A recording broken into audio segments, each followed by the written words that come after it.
Je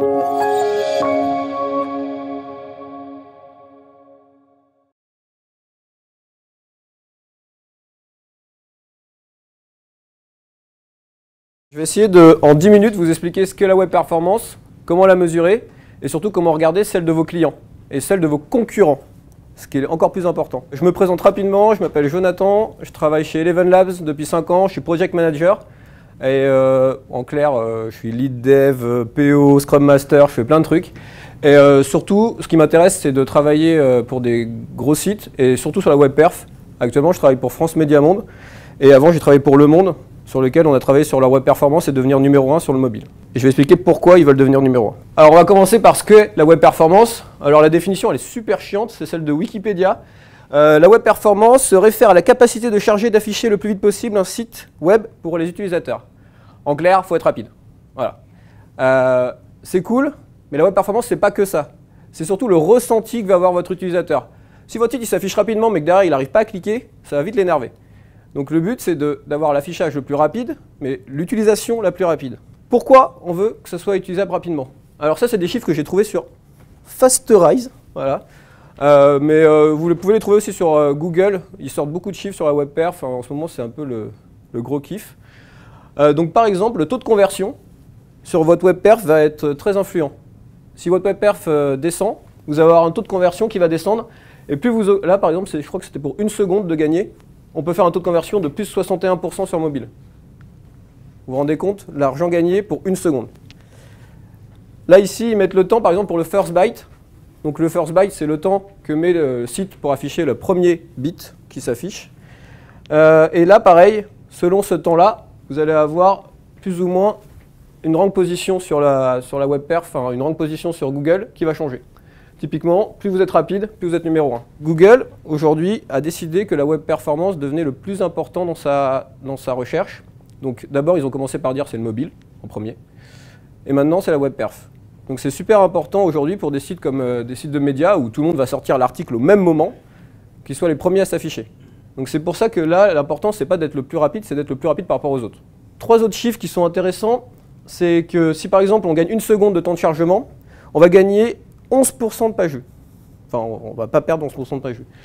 Ça s'est vérifié. Au Monde, on a gagné environ 2 secondes. Oui, on avait un site qui était dégueulasse.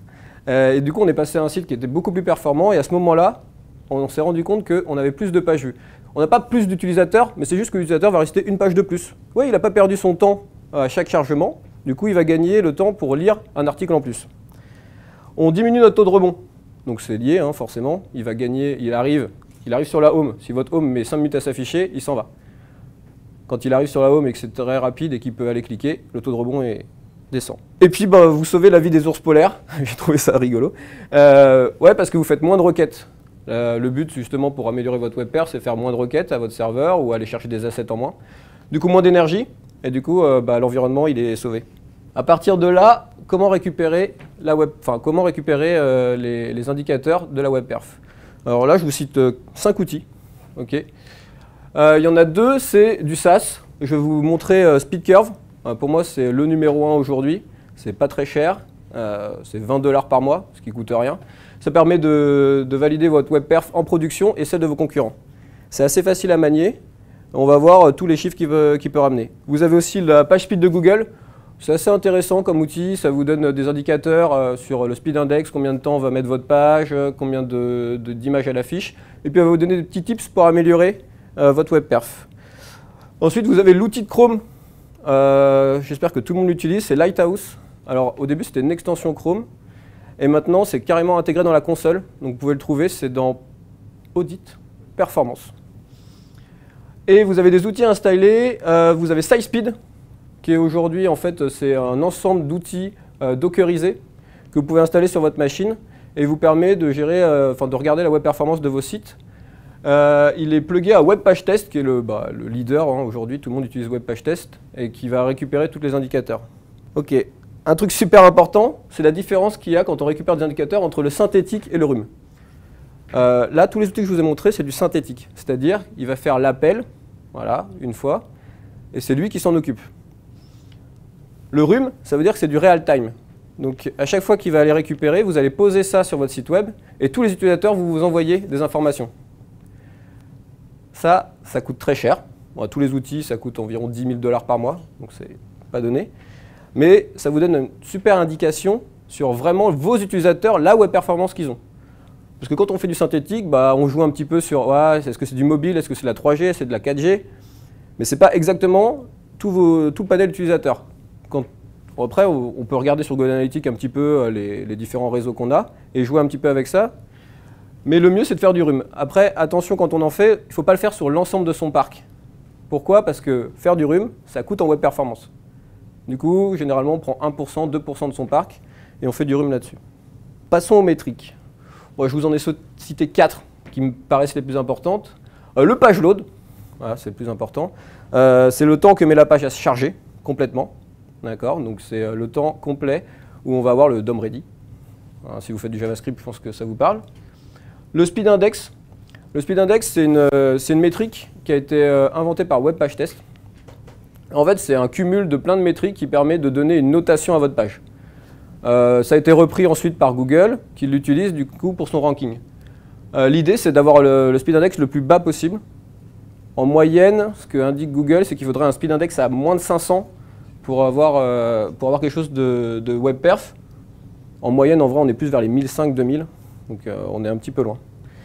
Le fully load, là, c'est le temps que met la page pour ne plus avoir d'activité réseau.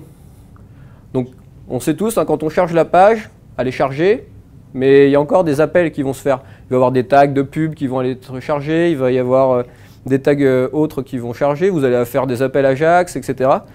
Le fully load, c'est vraiment quand il ne se passe plus rien. En vrai, il considère qu'il ne se passe plus rien au bout de 2 secondes. Donc, si vous trichez un petit peu, vous mettez un petit slip de 2 secondes et hop, ça s'arrête.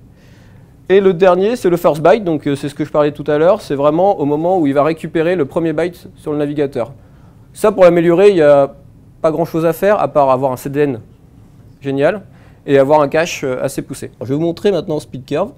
Ok, donc Speed Curve, ça ressemble à ça. Bon, c'est pas très esthétique. Mais alors l'idée, c'est vraiment de configurer tous les sites sur lesquels vous voulez suivre la web performance. Voilà, donc on peut aller voir dans la configuration. Hop. Setting.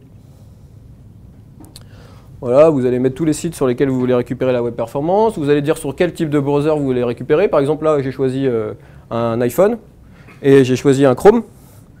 Vous allez lui dire combien de checks par jour vous allez faire. Donc j'en fais un à 14h, à 19h et à 10h du matin. Il faut toujours faire plus d'un check à chaque fois. Donc là, on en fait 3. Pourquoi? Parce que le premier, il n'y a pas de cache. Et du coup, on fait 2 fois pour avoir ensuite une vraie moyenne intéressante à regarder. Vous pouvez mettre des budgets, c'est-à-dire que si vous voulez vraiment que vous vérifiez qu'à chaque fois votre page dure 1 seconde, vous pouvez le dire et il vous fait des alertings. Et donc après, il y a un système de notification, vous pouvez créer des custom métriques. Voilà, je vous invite à regarder la doc si ça vous intéresse. Et donc, ce qui est intéressant, c'est la partie benchmark. Sur la partie benchmark, vous voyez, donc là j'ai choisi par exemple de regarder sur un iPhone 6 en partant d'Angleterre sur 1 mois mon speed index. On peut regarder plein d'autres trucs, hein, le start render, le page load, le fully load. On va commencer par ça.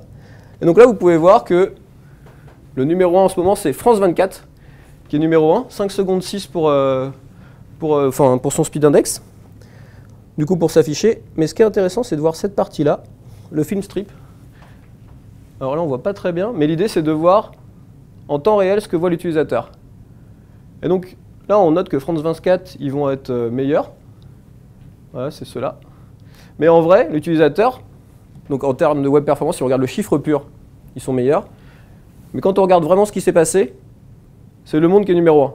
Parce que Le Monde, ils ont réussi à afficher ici le titre de l'article en premier. Et c'est ce qui est intéressant pour l'utilisateur.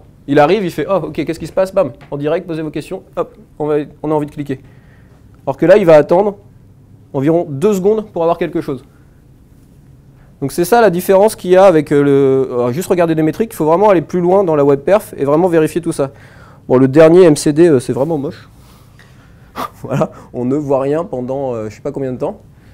Et donc là, c'est aussi comme ça qu'on peut voir les effets un peu pop-up, des pubs qui vont se charger, des petites interventions qui vont arriver. Donc vous avez encore après d'autres métriques que vous pourrez suivre, et donc il y en a plein. Et c'est assez intéressant de suivre tout ça.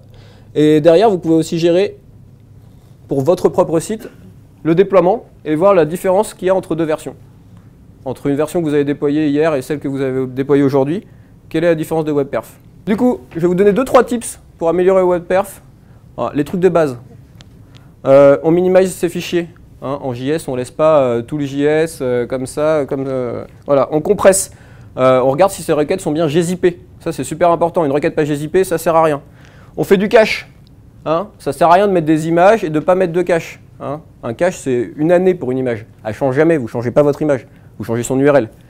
Pareil pour les assets de type JS, CSS. Hop, on fait du cache. Un super outil qui est Code Coverage maintenant sur Chrome. Je vais le montrer direct. Hop. Ouais, je fonce.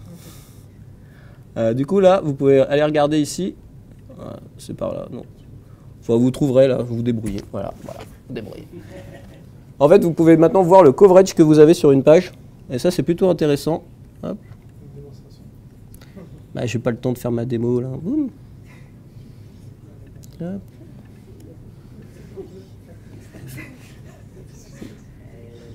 Hop. Voilà, hop. Donc vous regarderez, en fait, il y a le coverage et il vous dit en fait le taux de JS et de CSS qui est utilisé sur la page. Ce qui peut être assez intéressant et flagrant. Typiquement, en ce moment, je regardais le taux de JS est utilisé sur certains sites. On est à 20% qui sont utilisés et qui sont du coup 80% qui sont chargés pour rien. Vous pouvez utiliser Webpack Bundle Analyzer pour savoir la taille de vos bundles quand vous les mettez dans le Webpack. Par exemple, Slugify, vous le supprimez direct. Il fait quelques MO pour rien, donc ça sert à rien. Ne faut pas oublier de splitter le code. On split le code, le JS, typiquement, il n'y en a pas besoin de tout le JS sur toutes les pages. Donc on peut passer à d'autres JS. On optimise les images, on utilise le defer, on utilise le pre-connect, le preload et le prefetch. Je vous invite à regarder ce que ça fait. Je vous invite à regarder Importance, qui est sur la bêta de Canary de Chrome, qui permet de dire l'importance des images et de les charger dans le bon sens.